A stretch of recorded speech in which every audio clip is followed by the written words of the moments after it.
د لوګر ولایت د اطلاعات او کلتور ریاست له لوري پر افغان خاوره د سرو لښکرو یا شوروي اتحاد یرغل ورځې په تړاو جوړه شوې غونډه کې د لوګر د اطلاعات او کلتور رئیس، ځینو ځایي مسؤلینو، د پوهنتون استادانو،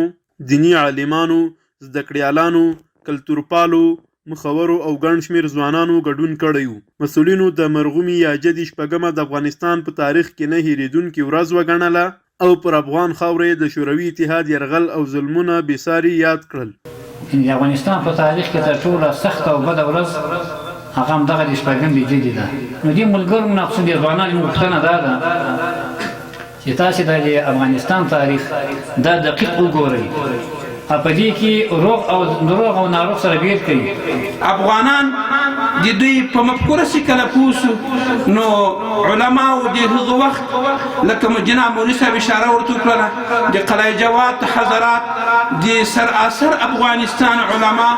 هغو د دوی په مقابل کې د جهاد اعلان وکړ. په ورته وخت کې دیني عالمانو د روسي ښکېلاک پر وړاندې د افغان ولس او مجاهدینو قربانۍ او سرښندنې وستایلې او اوسنی لاسته راغلی اسلامي نظام یې د تیرو جهادي هڅو پایله وبلله.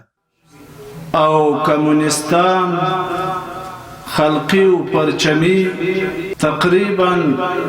18 دولتو د افغانستان په د مظلوم ملت باندې داسې یوه حمله وکړه.